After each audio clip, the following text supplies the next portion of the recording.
Welcome to MCN Channel 6 and our wonderful show today. I have Chris Dunker and Jake LaFerriere with Firefighters For Healing, and we're going to learn about this great nonprofit and its mission. And to get us started off, Jake, why don't you just tell us a little bit about yourself and how you founded Firefighters For Healing? Yeah, I am a former Minneapolis fireman, second generation fireman of Minneapolis. The Firefighters For Healing was founded in 2010, July 3rd, 2010. Me and my crew, Minneapolis Fire, responded to a residential smoke in the building call over here over southeast Minneapolis off 17th Avenue. And like a typical fire alarm, we just went up there. We didn't really have much going on. Got there, we arrived, actually our crew arrived really soon. So we walked down, me and my captain, Denny Mack, walked down to do what we call a size up of the building. Kind of just took a look at the building to see what was going on, smoke conditions and stuff. And we were going up to the front, we had a light smoke condition, and what we do is don our equipment. So we went up to the thing to put on our SCBA mask and to go on there to the third floor to do a primary search, we call that, where we look for people that were trapped in the building. And number two, we look for the seat of the fire. So we went in there. This is a pretty much typical fire at this point. We had a smoke haze out front coming from the eaves of this 3-story residential big house. So we were going up to the third floor, me and my captain, and when we conduct these primary searches, one of us will go right, one will go left. So I took the right, and my captain, Dennis Mack, took the left. And we went in there. Still, at this point, we had no real heat or anything, just some smoke. So we were in there looking around, searching for people. And a couple seconds actually into this, my captain yells over. He says, "Hey, Jake, I hear crackling on the walls." So at this time, still a normal fire, I went over closer to where he was. And at this time, he radioed in to call for the hose line of Engine 11 to bring this hose line up there, which is pretty normal for us to, as soon as we find the seat of the fire, we bring the hose up there, and then we put the wet stuff on the red stuff, really. So at this time, I went in there. He was calling for the engine line. I chopped into the wall, and I think a good description of how to describe this scene is like the movie Backdraft. So what happened was that fire was in a piece of drywall. When I introduced oxygen with my axe, the whole house blew up and picked up off the foundation. There was 30-foot fireballs shooting through the roof around the eaves, coming lapping down. We were blowing, me and my captain, he's a big guy, 300 plus pounds with his equipment, was blowing 11 feet one way. Me, the other way, and when I came to the midst, I was on fire. The whole place was just in raging inferno, pretty much. I felt a bunch of discomfort with this, and I was on fire. I didn't know what to do. I started kind of panicking. Mac actually tried to radio for a mayday at this point, and he couldn't do so because his radio melted. So they got up and actually pulled him out first and put him out. He was literally on fire. And I had seen a beam of sunlight come through the window, and I just headed towards that sunlight, got to the window and broke that out with my left hand and jumped from the third floor. So at this point, I landed on there was an overhang porch where I landed on, and I was able to kind of pick myself up. And at this time, they threw a roof ladder to that porch. I was able to kind of get myself down, and at this point, I didn't know how bad it was. I just felt a ton of pain, and I didn't know it was so bad until I started walking down towards the ambulance, and people couldn't look at me. And because you were burned so badly. Yeah, it was bad. It was bad. I mean, all of our stuff melted. I didn't. It was just really bad. Not to get too graphic for your viewers here, but it wasn't good. So they whistled me down Code 3 to Hennepin County Medical Center, where they brought me to the stab room, and it started doing all the stuff they did, and I ended up sustaining 3rd and 4th degree burns to my hands, 2nd to my face, my arms, my back, and I broke my left talus, which is a big bone in your foot. I stayed about a month and a half inpatient in HCMC's burn unit. It was a very trying time of my life, and it was very difficult for me. there in that stay, I met two little guys in there that was when they're a 3 and a 5-year-old, Cameron and Caden, and those little guys provided me hope and strength that I could get through this experience, just like they did. So they were an inspiration for you. Yeah, they were my hope and my strength to keep pushing forward through the dressing changes. And I think a lot of people out in the community are never been affected with burns or anything. I would just say this: I think everybody can relate to a small percentage. Is everybody's kind of burned their finger on the stove at one time in their life, and now that's a very superficial burn in a sense. Mine were when you talk about degrees, that's thickness of your skin, and you only have so much skin. But everybody can kind of relate to the pain of what that feels like. Now, kind of magnify that times, a big percentage, your body, to give people a better idea of that experience. And then for burn, another thing for people that don't understand the burn community is they have to, infection's a big thing. So they're constantly fighting against infection. They don't have skin. They were harvesting skin from my legs and different parts of my body to put over my hands where it was burned down to my tendons on this hand. So they're dressing changes to scrape all that off and to keep things clean so they're not getting an infection. Circling back to these two little guys, they had to go through that too, but they didn't have a choice in their matter like I had a choice. So I looked at them every day and I knew that if they could do it, I could do it. I kept pushing forward every day a little bit more, and after a month and a half, I was able to show the burn unit enough to go home, which was pretty easy for me. I shouldn't have been at home, but I was able to do what they needed of me to go home, and then there I pretty much was in rough shape for about over a year, just to kind of get to a normal place where I could function in society again. And then, Jake, you came up with this idea of helping other children get through their burns, just like you were helped to get through yours. Yeah, so in 2010, right after our injury, they didn't know the outcome of us, me and my captain actually at that time. So it was great. The Minneapolis Fire Department brothers and sisters rallied together in the community to throw a fundraiser down at 7 that you were at, Mike. And it was one of the nicest things I've ever been to in my life. It was beautiful. It was on the rooftop, and it was beautiful to see the community of people that come in there in support of one that was hurt, two that were hurt. And at that time, I knew we were actually put in for another national award from the John Walsh America's Most Wanted show at this time. So there I already had an idea of if we won some money from that or a portion of these proceeds we took and actually funded our first camp. And really how this came from was Cameron and Caden were in my heart at that time, and I knew that they didn't have a choice in their matter. They were burned out of no choice of their own. So I knew that. And when you say choice, you mean you had a choice because you were a firefighter. You put yourself in danger. Yeah, I mean I knew the risks every day of being a second-generation fireman. This wasn't the first time I was close to not making it.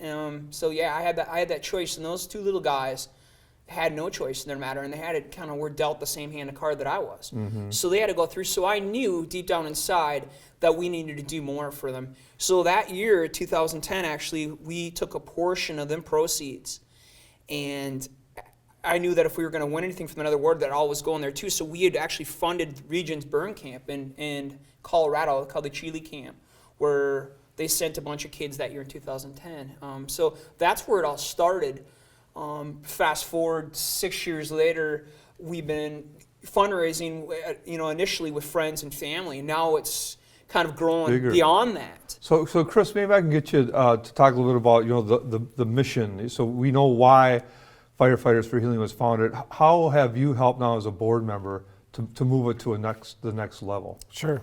Well, as you can see, Jake's an inspiration, and when I heard his story, I had an opportunity to attend one of the events where they were raising funds, and I offered to help find silent auction items and different things, and I thought, how can I be a part of what they're doing? Because I was just inspired by meeting Jake. And so from there, I looked at, well, how do we, this is such a great cause, and how can we grow this thing? How can we really bring some awareness to this cause, because there really isn't a whole lot around this locally here. And we have, the two main burn units here right in our home state of Minnesota. In the entire Midwest, there's really only 2 burn units, and that's Regions and HCMC. And so I thought, I got to figure out a way to help, build awareness and also grow the foundation's financial backing. And so I worked for Oracle at the time, and we were able to talk with some folks internally to shift from sponsoring our golf tournament, our annual golf tournament, to large national charities to help out with a smaller charity that would really have a larger impact in our local community. And that's where we were able to transfer and make a big difference, with Jake's foundation. So we raised at that golf tournament that year over $70,000. And when we brought the check to Jake, he says, "This is fantastic, but what do we do? How do we do this?" There was 2 board members at the time, and so we got together, and he offered to have me come on board, and there was no way after being a part of that I could turn it down. So I decided to jump on board and figure out how do we best spend this money directly affecting the families. And that's really when we started shaping our mission for the foundation as well. We would be remiss if we didn't hear the story of the red bandana, the hero.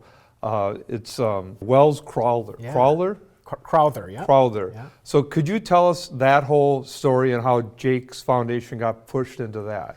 Sure. Well, that's interesting. So a friend of mine at our golf tournament, one of our sponsors that was there, one of our top sponsors actually found out that we were supporting during that event a fireman. And he came up and he said, "Man, I had a fireman that I knew very well that passed away. His name was Wells Crowther." And at the time, I had never heard the story of the man in the red bandana from 9/11. And for your viewers that haven't, I just encourage you to Google it.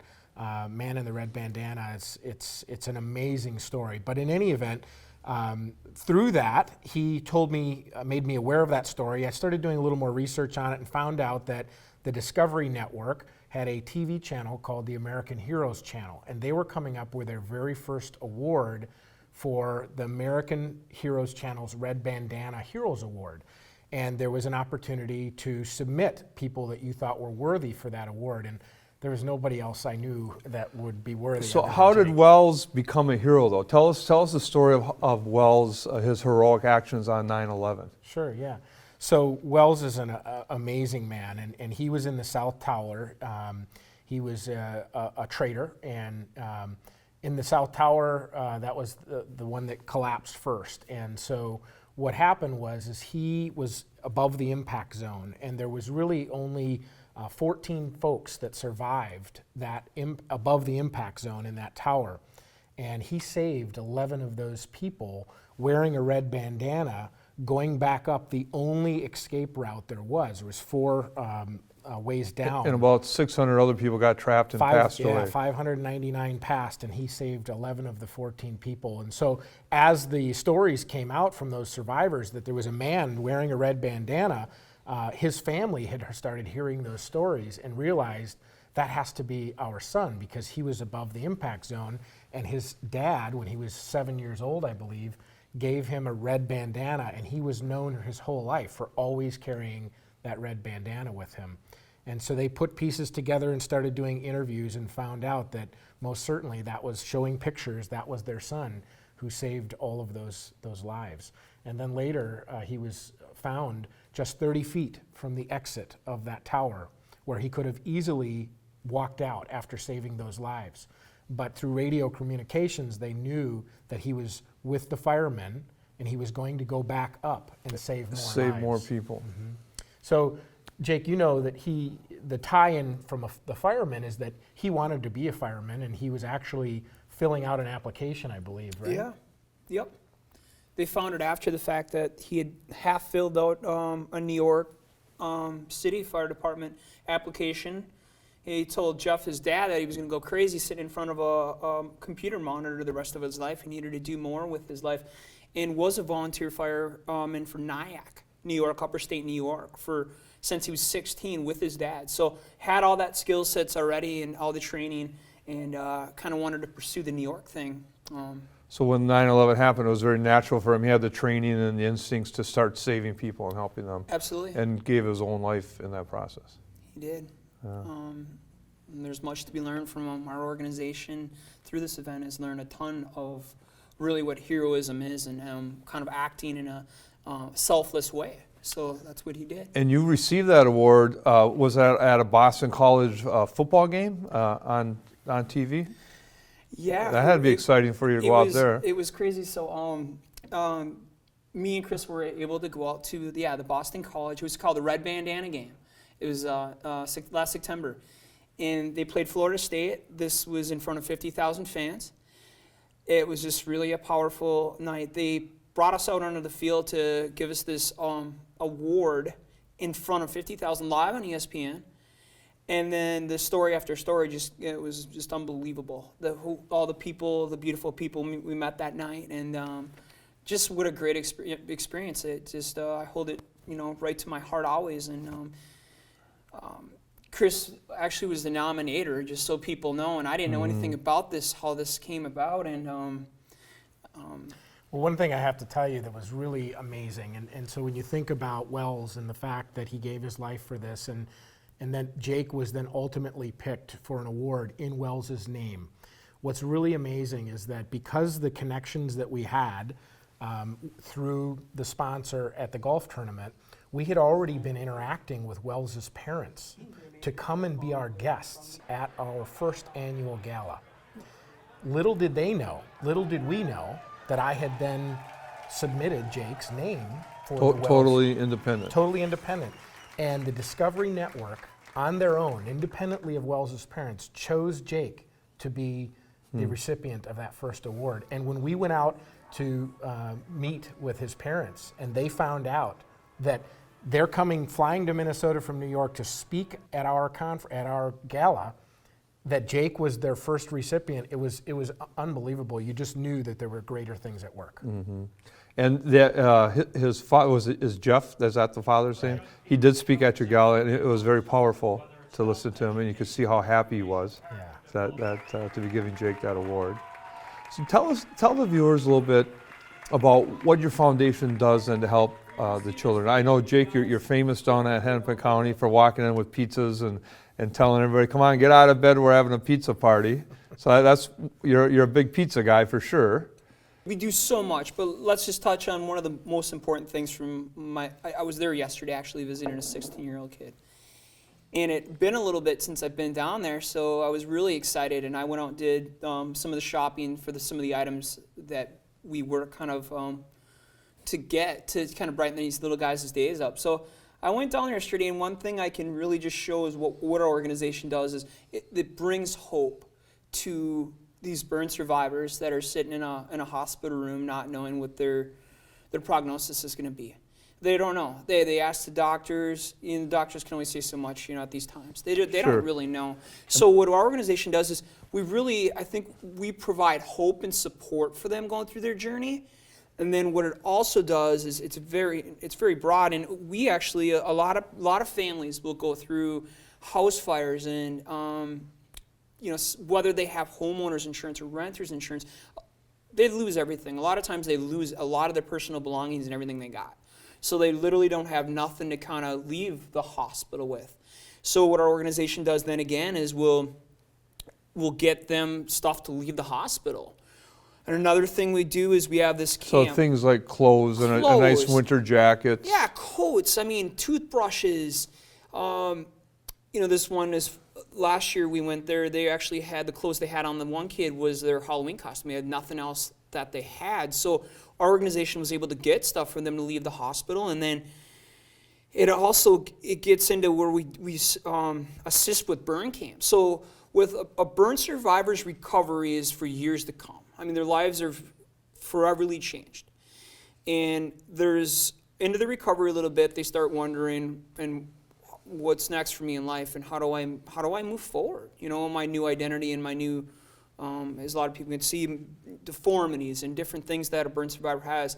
So these camps, so there's a burn camps, there's a couple of them. There's one in Ely, Minnesota, and one in Colorado.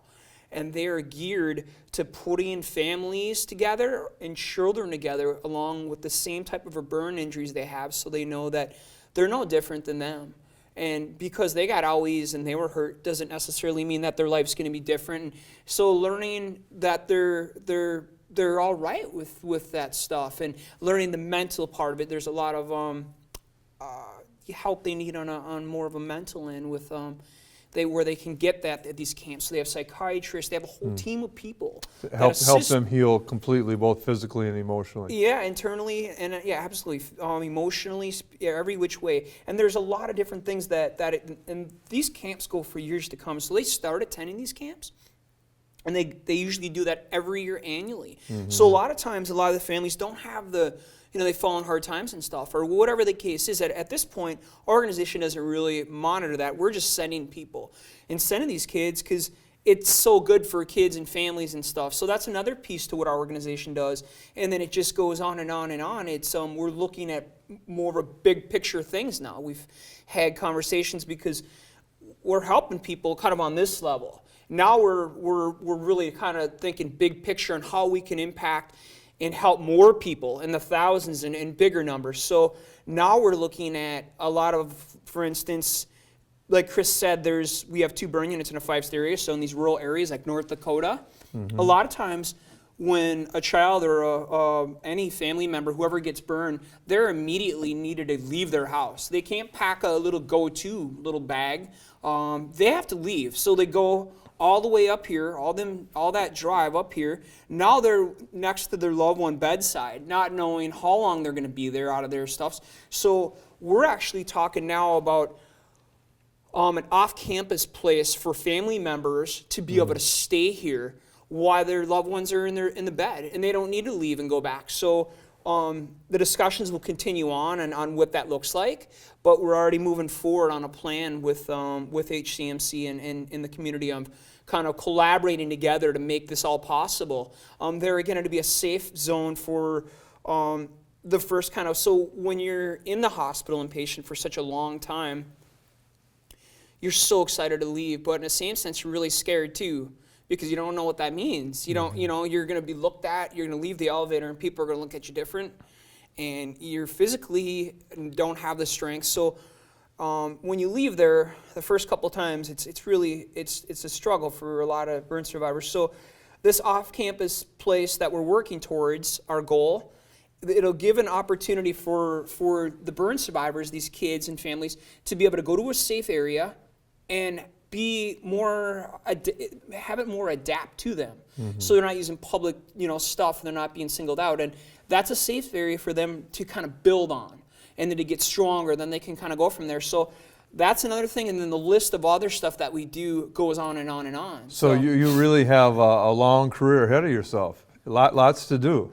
Well, there's lots to do, absolutely. I mean, there's almost too much, but that's so, it really takes a huge team of unbelievable people like Chris, and we have a huge, a board and then subcommittees, and just the visions. It takes a huge army to really kind of push this forward. And it's, it's not a one person, a one story. It's really a team effort, and it's just a team effort, and that's what it is. And it all started with those young children inspiring you to help you through your tough time. Yeah, 2 little guys, and them 2 little guys actually, to be honest with you, there's so many more that has come through this that have touched me in the heart, have really kind of reassured us that we're right where we need to be doing right what we need to be doing. So, and the stories going on of all the kids, and not being a parent myself, I feel like that's one way we're able as an organization to be able to do some good, and we're kind of getting the trickle back effect now too. So we're getting a lot of the people that we helped a couple years ago, the families actually coming back to us now and telling us that their son just won his first ever wrestling tournament, after his injury, and photos and stuff, and there's nothing you can say about all the good we can do in this world. You really change lives, and I think that's really what it's all about, is helping people. I mean, I've got this in my heart, so much beautiful things, and it's just about helping people. That's great, Jake. And Chris, I was fortunate enough to go to your fundraiser that you had, and that was a really good time. So can you tell us a little bit about the auction sisters who helped you so much. Yeah. They were quite, they really raised some money for you. They did. We blew away all expectations at that gala, and thank you for coming. Appreciate your support, and the community just really stepped up. I mean, I think Jake winning, the timing of all this has just been amazing. Jake winning the award, with our gala being in November last year. We have our next gala coming up again November 12th of this year. We're going to make it bigger and better, and the auction sisters are great. They really help us. The community provided such great, valuable auction items. We wanted to make the most of that, and so the auction sisters is actually, Melissa Mowry is one of our board members, and she was a best friend, one of the first people there when Jake was injured in the hospital by his side, and she founded the foundation with Jake. And so through all of her efforts in terms of auctioning off different things to raise funds for our foundation, her and her sister found that how cool would it be if we could do this for other nonprofit organizations. So they learned off of your cause. Yeah. You were the first ones. And so now they have a business called Auction Sisters. And at the fundraiser, both the very first fundraiser I went to, Jake, up on 7 that night, I always remember looking over the edge on Hennepin and seeing all the different fire departments pulling up. And every suburb, St. Paul was there, a lot of the Minneapolis rigs, they all came to support you. And it seemed like that spirit and fellowship and friendship was in your fundraiser that night too, as well. That a lot of people are out there helping you pull this mission off. Yeah, it's the brotherhood is it's second family. It's a family to all of us. Riding the rigs every day, and you put your life on the line every day with your brothers and your sisters, and there's a bond that's made there when you're working in a camaraderie that is traditionally like no other in the fire service. So that brotherhood goes into anything off the job or any events that happen. You can always kind of pick up the phone and know that your brothers are there, and no matter what you're going through, and they're going to be there. And it absolutely has been a big part of our organization, and kind of it's all kind of built. The whole organization and mission is in a sense built with a lot of that mentality and inner drive. And that's inherent in the occupation because you risk your life every day. As you said, you have a choice, and your choice was to risk your life. Imagine the bond that you create after 15 years of being side by side, going into fires where you'll risk your life for those same guys on that truck. Jake won't tell you this, but he's no longer able to be a fireman. And imagine how challenging that is for someone leaving that, if that's your passion, it has been for all of those years. That same passion now is being transferred to our foundation. And so we need the community's support to allow Jake to continue to do these things for the community, because he takes that same passion and he delivers it to the families that are in the burn units. It's just amazing to see it when you walk through the hallways as you've done. So, we truly appreciate not only the businesses, the community, the individuals, the volunteers, but also the firemen and the community itself in that space, because without their continued support, I think this would be even more of a challenge for us to get accomplished. Chris, if our viewers want to keep in touch with Firefighters for Healing, how can they do that? What mechanisms do you have set up? Well, we'd love that. In fact, I encourage everybody to go out to firefightersforhealing.org. That's our website, and on there you'll see videos, you'll see news, media clippings, you'll also see all of the events that we've had in the past with photos and descriptions, as well as upcoming events. And so you can follow us on social media as well, on Facebook and Twitter. We also have a newsletter that you can sign up for right on our website. But additionally, we have a gala coming up in November 12th. We had a tremendous turnout for our first gala, and we're just excited about the community coming together to make this happen. So we're looking for volunteers and people that are willing to donate from businesses and want to sponsor tables and all kinds of things. So feel free to reach out and contact us. Well, gentlemen, thanks for coming down to Channel 6, and we wish you the best of luck, and we'll keep in touch over the years here, because, Jake, we want to help you and tell your message and help the children out as well. So thanks for what you do. Thanks so much for having us, Mike. Okay. Thanks for your support. Appreciate it. Thank you.